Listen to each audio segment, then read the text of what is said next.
Hello everyone, स्वागत है आप सभी का पसंदीदा यूट्यूब चैनल राय एजुकेशन में। प्राथमिक शिक्षक बनने के लिए ब्रिज कोर्स के ऊपर आपके तमाम प्रश्नों के जवाब लेकर इस वीडियो के माध्यम से हाजिर हुए हैं।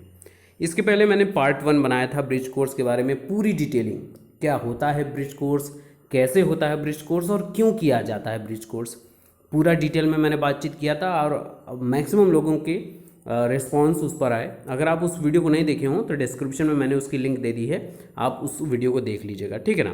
तो उस वीडियो में मैंने बहुत डिटेल में इस पर बातचीत की थी, तो जाहिर सी बात है आप लोगों के अंतर्मन में कई ढेर सारे प्रश्न उजागर हुए होंगे कि सर ब्रिज कोर्स जो होती है, हम प्राथमिक शिक्षक बन जाते हैं, नियुक्ति प्राप्त कर लेते हैं, तो उसके बाद क्या होता है, क्योंकि आपने तो अभी नियुक्ति प्राप्त की नहीं है, तो कई तमाम प्रश्न होते हैं।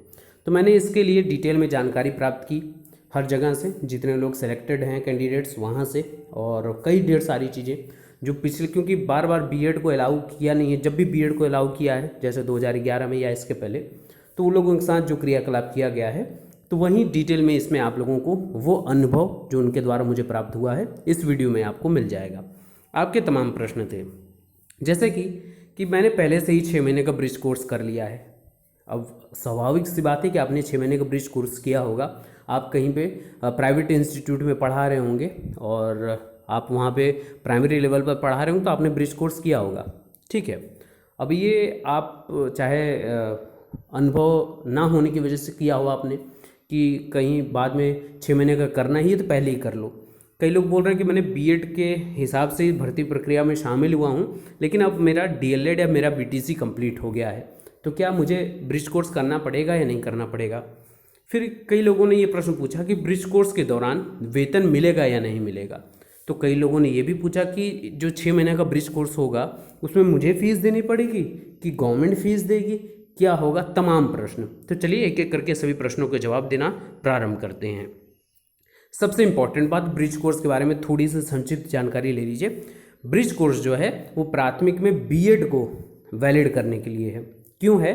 क्योंकि बीएड वाले आपके कक्षा 12वीं तक के लिए अलाउड हैं, और जो बीटीसी हैं, डीएलएड हैं, वो स्वयं प्राथमिक के लिए हैं। तो ब्रिज का अर्थ होता है सेतु, यानी इस सेतु के जरिए आप इस धारा में आ जाएंगे और आप वैलिड रहेंगे, इसलिए होता है ब्रिज कोर्स, ठीक है।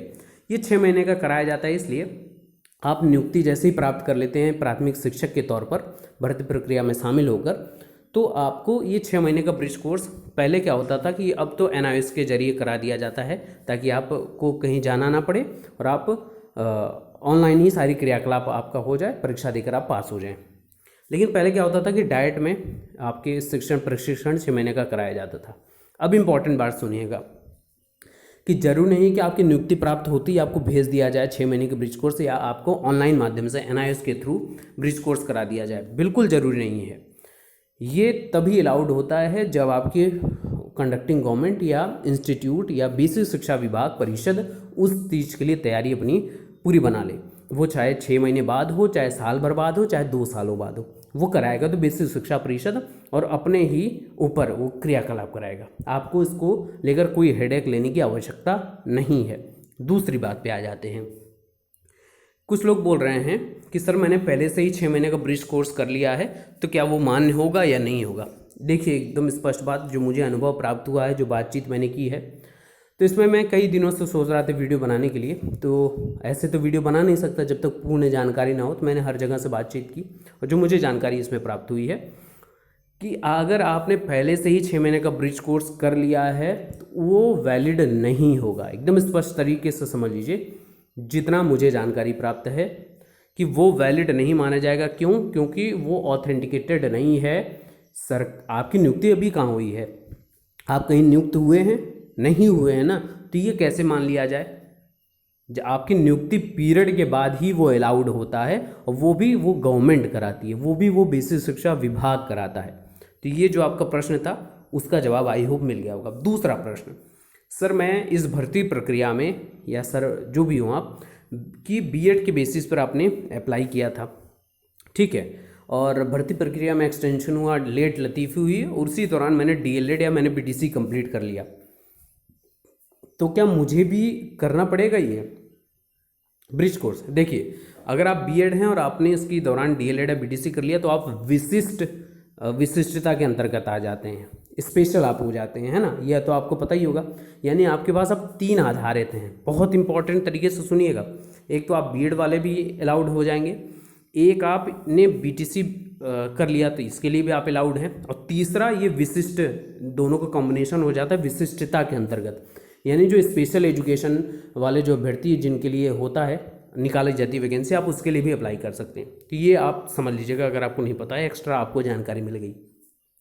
अब आपने इसके दौरान ये कर लिया तो इसका कोई मतलब नहीं है। क्यों नहीं मतलब है? आपने भर्ती प्रक्रिया में बीएड की डिग्री के को अलाउ किया है, आपने फॉर्म भरा है, तो आप बीएड कैंडिडेट माने जाएंगे। आप उसके बाद क्या करते हैं नहीं करते हैं वो डजंट मैटर, इसका कोई रोल नहीं होगा।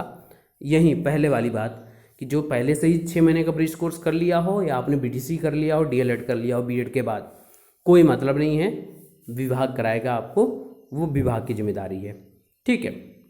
अब आ जाते हैं कुछ और चीज़ों पर कि आपको इन 6 महीने के दौरान, जो 6 महीने क्या होगा, उसमें आपको फ़ीस पे करनी पड़ेगी। देखिए ये फ़ीस जो है ये गवर्नमेंट अपने हिसाब से देती है, ठीक है, तो गवर्नमेंट कंडक्ट कराती है। तो अब यहाँ पे प्रश्न आता है कि क्या ब्रिज कोर्स के दौरान हमारी नियुक्ति हो जाती है, सबको वेतन मिलेगा, तो क्या हमको वेतन नहीं मिलेगा? वेतन नहीं मिलेगा, आपको सिर्फ और सिर्फ मानदेय मिलेगा। क्या सुन रहे हैं आप? मानदेय। मानदेय और वेतन में अंतर होता है। जैसे शिक्षा मित्र बंधुओं को मानदेय के हिसाब से वो मिलता था, तो आप लोगों को क्या मिलेगा? मानदेय मिलेगा। कितना? अभी तक मेरी जो समझ में आया वो 7200 रुपये मानदेय दिया जाता था प्रति महीने के हिसाब से।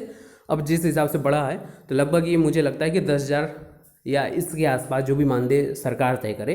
अभी तक मुझे जो समझ में आता था वो 7200 रुपये मानदेय मिलता था।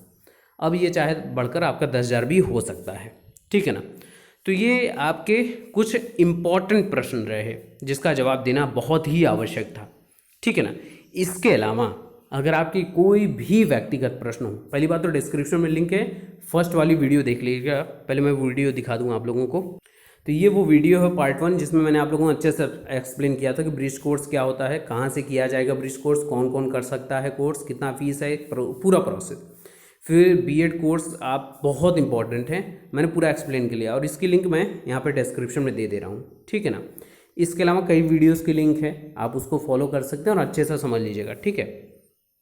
अब इसके बाद भी अगर आपके कोई प्रश्न बचते हैं तो आप कमेंट कर दीजिएगा, मैं कोशिश करूँगा अपने ज्ञानानुसार, अपने अनुभव अनुसार आपको इस प्रश्न का उत्तर देने की। वीडियो को शेयर कर दीजिएगा, और चैनल पर नहीं तो चैनल सब्सक्राइब कर लीजिए, आपको ऐसे ही लेटेस्ट वीडियोस की नोटिफिकेशन और भी जानकारियाँ प्राप्त होती रहेंगी। बाकी बने रहिए राय एजुकेशन के साथ। वीडियो अच्छा लगा हो तो लाइक जरूर कर दीजिएगा। Best of luck, thank you so much.